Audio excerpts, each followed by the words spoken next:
회색빛 정장을 입은 사람들이 분주하게 오가는 대기업 로비. 그 가운데 아직 어색한 손짓으로 출입증을 태깅하는 한 청년, 준호가 있었다.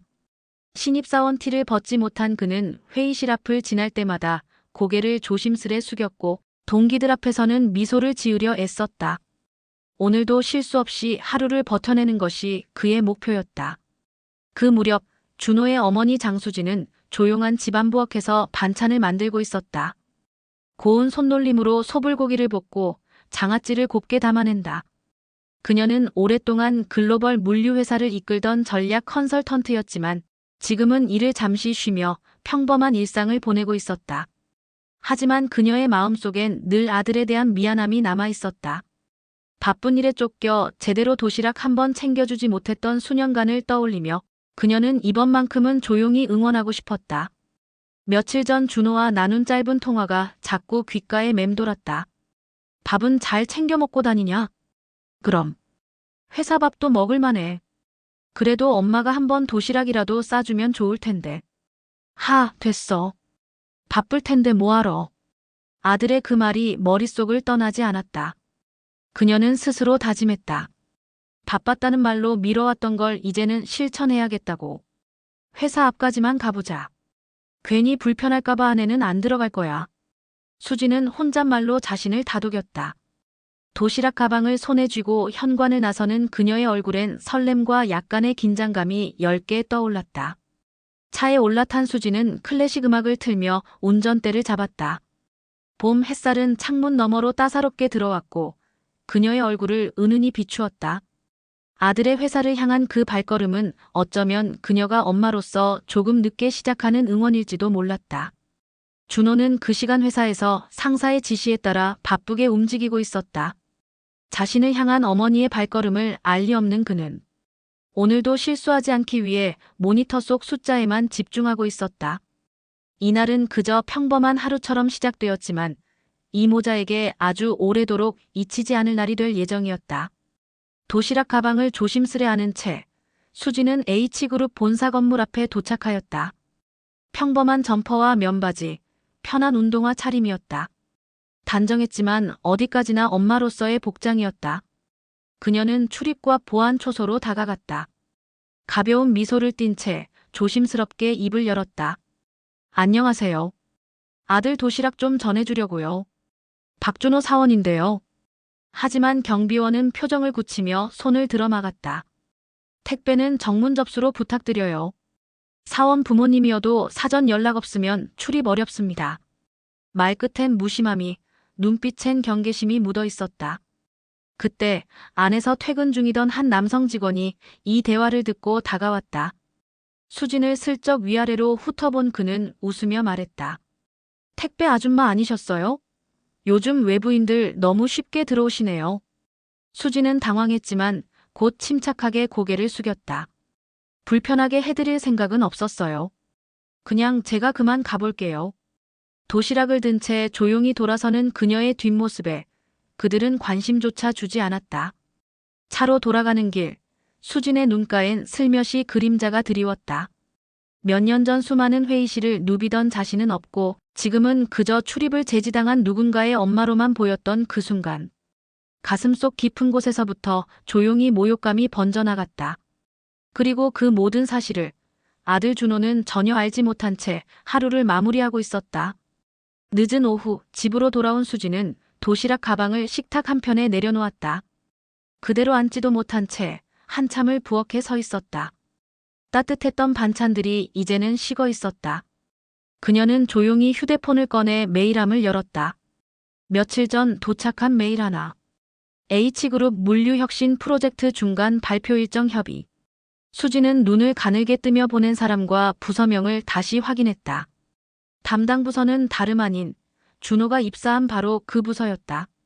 그 순간 머릿속에서 조각들이 하나둘 맞춰지기 시작했다. 자신이 쫓겨난 바로 그 회사. 출입조차 거절당했던 그곳. 그리고 지금 자신이 변화의 해법을 제시하러 가야 할 대상이라는 사실. 수지는 말없이 노트북을 켜고 프레젠테이션 파일을 열었다. 이미 몇 주 전부터 준비해 두었던 전략안이었다. 그녀는 슬라이드 하나하나를 넘기며 그날의 감정을 떠올렸다. 이건 복수가 아니야. 나를 낮춰본 그 사람들 때문이 아니라 그들조차 바뀌어야 할 이유를 보여주기 위해서야. 그녀는 마지막 슬라이드 하단에 문장을 덧붙였다. 인격은 직급보다 우선합니다. 조직의 품격은 태도에서 시작됩니다. 그건 단순한 슬로건이 아니라 그녀가 살아온 방식이었고, 이번엔 그걸 말이 아니라 행동으로 보여줄 차례였다. 그리고 그녀는 알고 있었다. 조용히 단단하게. 그 변화는 곧 시작될 것임을. H그룹 전략기획실 회의실. 실무진들과 간부들 사이에 새로운 발표 일정 공지가 퍼졌다. 다음 주 금요일, 물류혁신 프로젝트 발표자 장수진 컨설턴트. 이 이름이 익숙지 않은 젊은 직원들도 있었지만 중간 관리자들 사이에서는 작은 술렁임이 일었다. 장수진 예전 엘사 부사장이던 분 맞죠? 맞아. 물류계에선 레전드야. 그분이 직접 발표한다는 건 회사도 이번 프로젝트의 진심이라는 뜻이지. 사내 한쪽에서는 며칠 전 수진과 마주쳤던 경비 직원과 사원도 공지 내용을 읽고 잠시 말을 잃었다. 익숙한 이름, 그리고 뭔가 모르게 찜찜한 예감이 그들의 얼굴을 스쳤다. 한편 수진은 조용히 발표 준비에 몰두하고 있었다. 단순히 데이터와 전략만을 나열하는 것이 아닌 사람과 조직을 이해시키는 진심을 담기 위해 그녀는 자료 하나하나를 재정비했다. 그녀의 프레젠테이션은 결코 꾸밈이 없었고 현장을 걷고 살아본 사람만이 줄 수 있는 밀도를 가지고 있었다. 거울 앞에 선 수진은 단정한 블랙 재킷을 입고 머리를 묶었다. 손에는 오래된 레이저 포인터가 들려 있었다. 그녀가 수많은 현장에서 발표하던 시절을 함께했던 물건이었다. 이번엔 조금 다른 자리지만 내가 할 수 있는 이야기를 하러 가는 거야. 그녀는 자신을 내쫓았던 그 공간에서 자신의 언어로 조직을 바꾸기 위한 준비를 끝내고 있었다. 회의실 천장은 유난히 높았고 벽면에는 기업의 비전과 가치를 적은 액자가 줄지어 걸려 있었다. 발표 시작 10분 전, 실무자들과 간부들이 자리에 앉기 시작했다. 회의실 안은 평소보다 어딘가 더 조용했고 발표자가 누구인지 모른 채 두근거리는 공기가 감돌고 있었다. 준호는 동기들과 함께 회의실 뒷자리에 앉아 노트북을 펴고 있었다. 그는 발표자 명단에서 장수진이라는 이름을 보았지만 설마 어머니일 거라곤 상상조차 하지 못했다. 어머니가 자신의 회사 프로젝트 발표자로 등장한다는 것. 그건 너무도 다른 세계의 일처럼 느껴졌다. 그러던 그때 회의실 문이 열렸다. 단정한 블랙 정장을 입은 한 여성이 조용히 입장했다. 머리는 단정히 묶였고 손에는 자료가 담긴 서류철이 들려 있었다. 그녀가 단상 앞으로 걸어나가는 순간 2명의 직원이 동시에 숨을 멈췄다.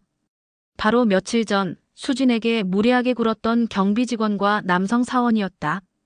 그들은 그 순간 알아봤다. 점퍼 차림으로 도시락을 들고 서 있던 자신들이 무시했던 그 여인. 지금 이 회의실에서 모두의 앞에 서 있는 바로 그 사람이라는 것을. 수진은 아무 말 없이 노트북을 연결하고 첫 슬라이드를 띄웠다. 화면에 H그룹 물류혁신 프로젝트 중간 제안이라는 문구가 깔끔하게 떠오르자 회의실 안은 숨소리조차 잦아들었다. 그리고 그 순간 회의실 뒤편에서 조용히 발표 화면을 응시하던 준호가 고개를 들었다. 엄마. 그의 목소리는 거의 속삭임에 가까웠지만 자신도 모르게 입술로 따라 나온 단어였다. 옆에 앉아있던 동기가 이상한 눈빛으로 그를 쳐다봤고 준호는 얼떨떨한 표정으로 고개를 숙였다. 수지는 아들의 시선을 느꼈지만 고개를 돌리지 않았다. 그녀는 그저 화면을 바라보며 조용히 말했다. 안녕하십니까? 장수진입니다. 오늘 이 조직의 물류 전략에 대해 함께 고민해 보겠습니다. 그녀의 목소리는 담담했지만 단단했고 그 안에는 오랜 시간, 현장을 살아낸 사람만이 지닐 수 있는 깊이가 있었다. 그날 회의실 안의 분위기는 설명할 수 없이 변해가고 있었다. 경비 직원은 의자에 등을 붙이지 못한 채 꼿꼿이 앉아 있었고 며칠 전에 무례한 사원은 연신물을 들이켜며 고개를 숙였다. 그리고 준호는 처음으로 어머니를 직장 동료의 눈으로 바라보고 있었다. 수진의 발표는 군더더기 없는 문장으로 시작되었다. 화려한 수사는 없었지만 자료 하나하나에 담긴 깊이와 통찰력은 회의실 안의 공기를 서서히 바꿔놓기 시작했다. 그녀는 현장의 흐름, 공급망의 병목, 내부 프로세스의 비효율성을 정확히 짚어냈다. 현재 물류 프로세스에서 가장 큰 손실 요인은 시스템 자체보다 그것을 운용하는 사람들 간의 소통 부재입니다. 신뢰 없는 전달 체계는 언제든 무너질 수 있습니다. 그녀의 말은 날카로웠지만 듣는 사람을 찌르기보다 일으켜 세우려는 톤이었다. 실무진들은 노트북 자판을 두드리던 손을 멈추고 고개를 들었다. 발표를 듣던 중간 관리자들조차 어느 순간부터 그녀의 말을 곱씹으며 메모하기 시작했다. 준호는 발표 내내 멍한 듯 그녀를 바라봤다. 낯선 정장, 또렷한 목소리. 어릴 적 일터로 향하던 엄마의 뒷모습이 겹쳐 보였다. 동시에 며칠 전 도시락을 전해주려다 돌아갔을 그녀의 발걸음도 떠올랐다. 마음이 뭉클해졌다. 발표가 중반에 이르자 수지는 조직 문화에 대한 화두를 꺼냈다. 물류는 결국 사람의 일이자 신뢰의 연결입니다. 그 신뢰는 매뉴얼보다 먼저 태도에서 출발합니다. 이 말을 들은 몇몇 직원들의 눈빛이 흔들렸다. 특히 무례했던 사원은 발표 내내 손끝을 조심스럽게 만지작거릴 뿐 고개를 들지 못했다. 그의 옆자리에서는 경비 직원이 깊은 한숨을 내쉬고 있었다. 수지는 시선을 천천히 회의실을 한 바퀴 돌린 뒤 마지막 슬라이드를 넘기기 전 조용히 입을 열었다. 성과는 시스템이 아닌 신뢰 위에서 자랍니다. 그리고 그 신뢰는 사람을 어떻게 대하느냐에서 시작됩니다. 화면이 암전되고 마지막 문장이 나타났다. 인격은 직급보다 우선합니다. 조직의 품격은 태도에서 시작됩니다.